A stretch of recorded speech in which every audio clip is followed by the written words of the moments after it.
Hello everyone, welcome back to our channel. আশা করছি তোমরা সকলে ভালো আছো। আমার এমনি মনের দিক দিয়ে ভালো আছে, শরীরটা একটু দুর্বল, মাথাটা সবসময় ঘুরতে থাকে আর কি। তো এইমাত্র ঘুম থেকে উঠে শুধু ব্রাশ করে এসেছি, এখন বাজে 7:30। রাতের বেলা তো সেরকম একটু ঘুম হয় না, যেহেতু বাবু বারবার উঠে পড়ে খেতে, তারপর পটি করে ফেলে, হিসু করে ফেলে, তো ওকে বারবার দেখতে হয়, তো তাই জন্য ঘুম থেকে উঠতে লেট হয়ে যায়। তো এখন হচ্ছে মা গেছে চা করতে। সকালে তো লাল চাই খাই, তো লাল চা খাবো। সকালে বলতে সারাদিনই লাল চা খাই 2-3 বার করে। তো চলো এখান থেকে ব্লগটা স্টার্ট করছি, দেখি কি শেয়ার করি, নিজেও যাই না, দেখতে থাকো। তো এই যে মা মুড়ি আর চা দিয়ে গেছে, বিস্কিট আনতে গেছে, এখন এটা খাবো। তো চা দিয়ে বিস্কিট দিয়ে মুড়িটা মেখে খাবো, রোজ রোজ নাহলে একই খাবার না ভালো লাগে না। তো চলো খেয়ে নিই।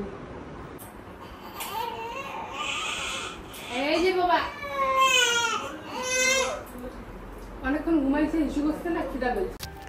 তো এই যে সকালবেলা আমি এদিকে চা মুড়ি বিস্কিট খাচ্ছিলাম, আর এদিকে বাবু উঠে পড়েছে, তাই মা হচ্ছে ওকে কোলে নিয়ে আর কি ভোলাচ্ছিল আর কি, নাহলে তো কান্না করবে, তাই জন্য আজকে তোমাদের কমেন্টের রিপ্লাই দিয়ে দেবো যে আমার বেবি কোন দিকে নড়াচড়া করতো, আর আমার হচ্ছে বেবি বয় হওয়ার সিমটমগুলো কী কী ছিল সবটা তোমাদের সঙ্গে শেয়ার করব।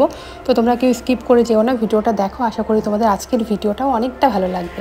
আর আমি তো একদম শুকিয়ে কাটা হয়ে গেছে, কি বলবো, আমার না নিজের মাথাটা চিউনি করতেও ভালো লাগে না, ভাবি তোমাদের সঙ্গে কি ব্লগ শেয়ার করব, এই ঘরের ভেতরে ভালো লাগে না। আর তোমরা বলতেই থাকো তোমার ব্লগের অপেক্ষায় আছে, ব্লগ দাও, আর তোমাদের কথা না রাখলে আমারও ভালো লাগে না।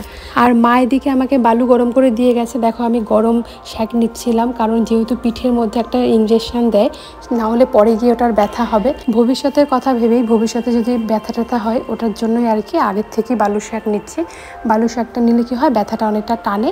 আর পেটেও নিচ্ছি, কারণ পেটেও দেখবে যেহেতু বেবি বাম হয়, পেটটাও ফোলা ফোলা থাকে, তাহলে পেটটাও ঠিক হয়ে যাবে। আমি চা খাচ্ছিলাম, এদিকে বাবু উঠে গেছিলো, বাবুকে খাইয়ে দিয়ে আবার ঘুম পাড়িয়ে দিয়েছি। আর এখন কিন্তু বেজে গেছে 10:16। তো মা এদিকে রান্না করে ফেলেছে, তো এখন হচ্ছে খাবো।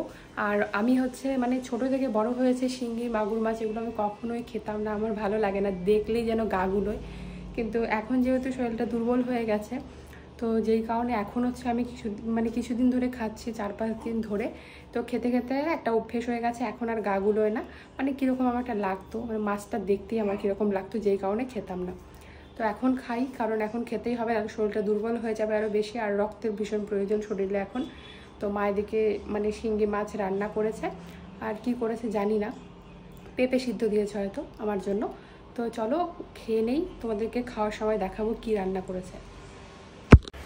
আমার বেবি হওয়ার পরের থেকে এত গরম পড়েছে, রোজ 37 ডিগ্রি 38 ডিগ্রি করে গরম।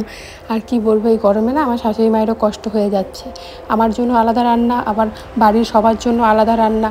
তো এখানটায় মা হচ্ছে শিঙি মাগুর মাছ রান্না করেছে আমার জন্য, আর এখানে যে পেঁপে সেদ্ধ করেছে, তো পেঁপেটা একটু কম সেদ্ধ হয়েছে, তাই মাকে বললাম এখন খাবো না, দুপুরবেলা খাবো, আর একটু সেদ্ধ করে রেখে দেবে মা আর কি। তো রান্নাটা বেশ টেস্টি হয়েছিল, 2 দিন ধরে তো খেতেই পাচ্ছিলাম না, জানি না কেন, মুখে রুচি নেই তাই নাকি, কিন্তু আজকে ভালোই লাগছিল খেতে।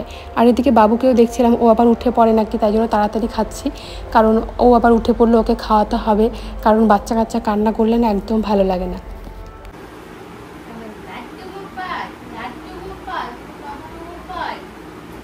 হ্যালো বন্ধুরা, তো খাওয়া দাওয়া কমপ্লিট হয়ে গেছে, এখন তোমাদের সঙ্গে কিছু কথা বলার জন্য বসলাম।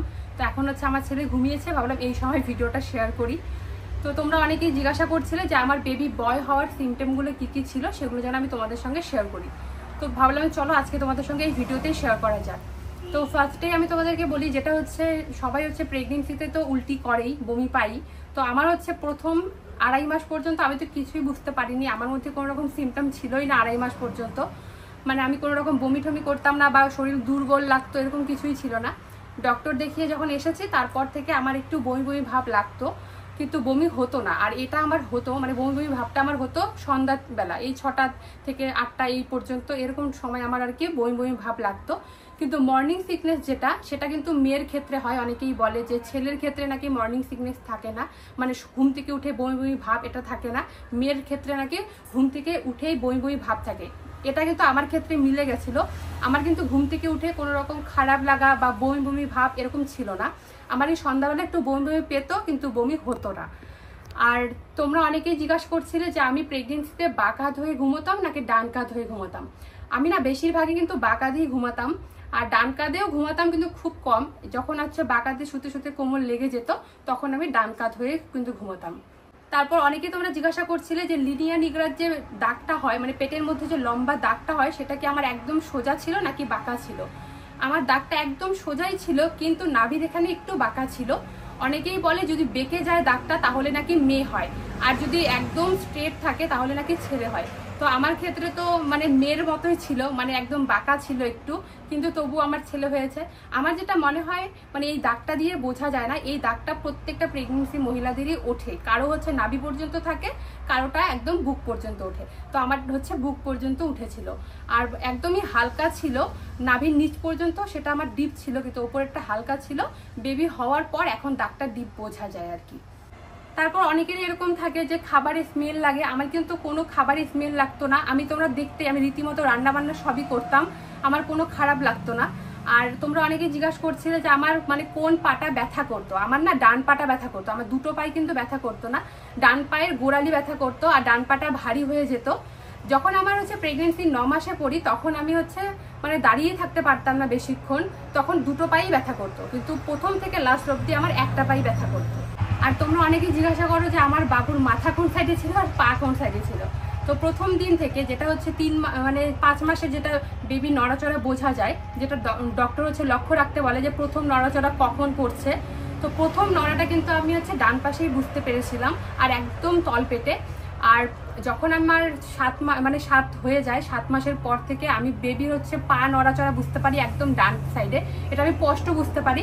আর এটাও বুঝতে পারি যে মাথাটা ছিল হচ্ছে বাঁ সাইডে। তো তোমরা হয়তো বুঝতেই পেরেছো আমার বেবি কিন্তু ডান সাইডে নড়তো, আর ওর পাটাও কিন্তু ডান সাইডে ও লাথ মারতো পা দিয়ে। তোমরা অনেকেই জানতে চাচ্ছিলে যে আমি হচ্ছে কি কি স্বপ্ন দেখতাম আমার বেবি পেটে আসার পর। আমি না স্বপ্নে শুধু দেখতাম পেয়ারা, দেখতাম যে খুব সুন্দর বড় বড় পেয়ারা একদম টাটকা সবুজ সবুজ, আর দেখতাম হচ্ছে লিচু আর আম। এই 3টা স্বপ্নই আমি দেখতাম। অনেকেই এরকম থাকে প্রেগনেন্সিতে সাপের স্বপ্ন দেখে, আমি না কোনোদিনও সাপের স্বপ্ন দেখিনি। আর আমার খেতে কি ভালো লাগতো, মানে খেতে পারতাম কিনা, আমি তো সবই খেতে পারতাম, মানে লাস্টের দিকে আমার না খেতে খুব ভালো লাগতো। আর প্রথমে হচ্ছে 5 মাস পর্যন্ত আমার এরকম মনে হতো যে আমি মনে হয় জীবনেও আর কিছু খেতে পারবো না, কোনো রকম মুখে স্বাদ লাগতো না আর কি। কিন্তু যখন আমি হচ্ছে স্বাদের পর থেকে আমার খেতে ভীষণ ভালো মানে খুবই ভালো লাগতো, কিন্তু মাংস আমি একদমই খেতে পারতাম না, মাংস আর রসুনের গন্ধটা আমার একদমই ভালো লাগতো না, এই দুটো জিনিস আমি খেতে পারতাম না। তাছাড়া আমি কিন্তু সবকিছুই খেতে পারতাম। 5 মাস পর্যন্ত একটু খেতে আমার অসুবিধা হয়েছিল।